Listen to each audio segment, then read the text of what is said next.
안녕하세요. 청개구리 투자클럽 최 대표입니다. 자, 오늘 말씀드릴 종목은요, 대우 AL입니다.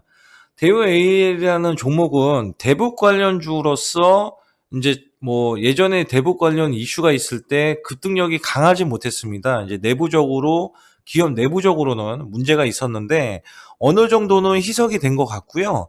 다시 한번 매수세가 이렇게 있기 때문에 이제 지수 급락에도 이제 크게 하락을 하기보다는 계속 이런 상승력을 보여주고 있습니다. 자, 이런 상승력이 이제 뭐 이런 뭐 추세 이렇게 탔다가도 추세를 이탈하는 흐름들 계속해서 나와주고 있지만 어느 정도는 추세를 갖고 살아 있다라고 보실 수는 있습니다.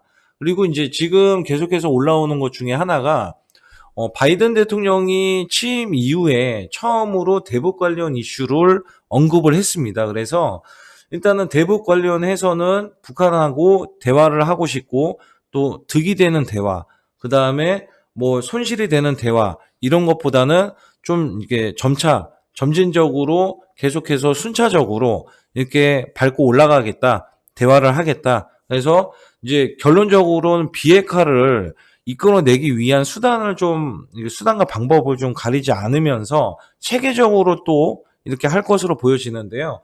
일단 대우 A라는 기업을 한번 살펴볼게요. 자, 이 종목은 일단은 2,600원짜리 종목이고요. 자, 오늘하고 최근에 지수가 5일간이에요. 코스닥이 특히 5일간 급락이 나왔습니다. 5일간 급락이 나왔으면 종목이 타격이 있어야 되는데, 자, 이 종목은 오히려 급락에도 올라갔고요. 그 다음에 급락에도 매수세가 없이 이렇게 다시 제자리를 갔다가, 자, 오늘은 다시 올라갔다가 일단은 1.74%로 마감이 됐는데, 오늘은 지수가 이제 코스닥이 마이너스 2%, 2.2% 정도 급락한 시장입니다. 근데 이 종목이 올라가서 가는 것을 봐서는 추가적인 대북 이슈에 굉장히 좀 귀를 기울이는 것 같고, 자, 이 종목은 이제 철도 관련주입니다. 자, 한번 이거는 이제 지난해 일단 별도 영업이익이 25억 원으로 시총이 일단은 700억짜리지만 흑자 전환을 하면서 흑자를 계속 기록을 했다는 것이고요. 자, 흑자 전환에 좀 이렇게 주목한다고 또 이제 나와주기도 했습니다. 자, 이 종목 같은 경우는 이제 제가 추가로 이제 어느 정도 상승을 뭐 이렇게 할 수 있다라고 보는 것들은 앞서서 말씀드렸던 대북 이슈고요. 자, 이 종목은 일단 현대 로템의 1차 협력 업체로 자, 철도 차량의 인가공을 수주. 자, 이게 이제 뭐냐면 이제 그 현대 로템이라는 기업 자체가 굉장히 국내 철도 관련해서는 수주력이 굉장히 높습니다. 그리고 이제 현대 로템에서 진행하는 사업들이 많은데 1차 업체로서는 이제 현대 로템이 상승할 때 이 종목도 상승을 할 수 있다라고 보시면 되고요. 현대 로템 한번 이제 차트를 한번 살펴볼게요. 자, 현대로템이 단기 급등한 이후에 지금 추세는 유지 중에 있습니다. 유지 중에 있는데 철도 관련 이슈. 자, 제가 말씀드리고 싶은 거는 5월 달 지나고 이제 5월 달에도 아마 수급이 나와줄 수도 있다고 보여지는데 5월 달 지나면 이 종목이 이제 기대하는 것은 6월 달이죠. 6월 달에 4차 철도 최종안이 나옵니다. 4차 철도 사업의 최종안이 나올 텐데 국내에도 철도 사업이 계속해서 이어지고요.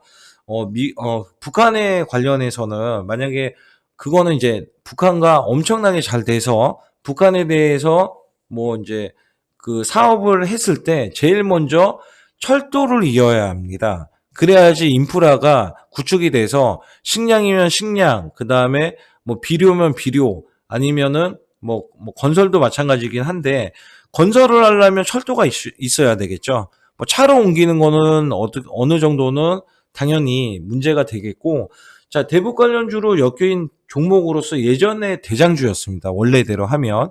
근데 뭐 대우 AL이 아니고 이제 다른 종목들이 급등력이 나와주면서 좀 이등주로서의 면모는 있지만 여전히 거래량 대비해서 이런 거래량이 저는 굉장히 좋거든요.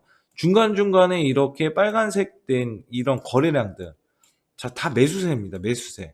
자, 매수세면서 이렇게 빨간색으로 마무리가 되는 종목들은 향후 단기 급등 이슈, 그러니까 이슈가 있다면 단기 급등력이 정말 강하게 나오기 때문에 좀 주목을 해야 된다라고 생각을 합니다. 그래서 이 종목은 당연히 주목을 해야 되겠고요. 지금은 이제 뭐 이슈가 없고 뭐 어느 정도 고점에서 하락이 나왔다 하더라도 자, 이런 상승세는 개인들이 치고받고 하는 거예요. 그리고 이제 조금만 매수를 안 해줘도 이 종목은 이슈가 없기 때문에 상승이 아니고 하락을 합니다. 근데 그거에 대한 것들이 이렇게 하락으로 나와주고요. 뭐 이게 이제 지수 급락에서도 나와줄 수도 있지만 이제 이슈가 없기 때문에 나오는 환경이 굉장히 큽니다. 그래서 이제 6월 달에 제4차 그다음에 철도 사업 관련 최종안이 나올 것이고 이제 바이든 대통령이 대북 관련해서 대화를 시작을 하기를 원하기 때문에 거기에서 점진적인 상승 그다음에 이슈가 있고 재료가 있기 때문에 지수가 급락을 해도 자, 이 종목은 빠지지 않고 있고요. 제가 보는 관점에서는 일단 대장주를 뺏긴 지는 한 몇 년 됐지만 이 종목이 대장주를 차지한다면 정말 강하거든요, 이 종목이. 그래서 다시 한번 이제 그리고 이제 아시겠지만 내부적으로도 철도 관련주라고 같은 철도 관련주라고 해도 계속 바뀝니다. 대장주들이 바뀌기 때문에 자, 이번에는 강하게 치고 나올 수 있다라고 기대를 하기 때문에 자, 이 종목을 보유하신 분들은 좀 크게 보세요. 이슈가 있으면은 단발성으로는 보지 마시고 좀 연속성 있게 갈 수 있다라고 보기 때문에 만약에 강한 상승은 윗꼬리 달고 빠지는 흐름이 많이 있기는 합니다. 그래서 이제 그런 거는 이제 그 수익 실현을 할지언정 향후 급등이 나오고 말아주는 양봉이 나왔을 때는 이제 연속 급등에 대한 상승력이 강할 수 있기 때문에 자, 이 종목은 6월 중까지는 일단은 기본적으로 보유를 하시되 이제 추가적인 바이든 대통령의 미국 대통령의 이슈가 나와주거나 국내에서도 이제 대북 이슈에 대해서는 계속해서 언급을 할 때마다 자, 이 종목이 좀 어느 정도 좋을 수 있다. 자, 이렇게 정리를 할 수 있겠습니다.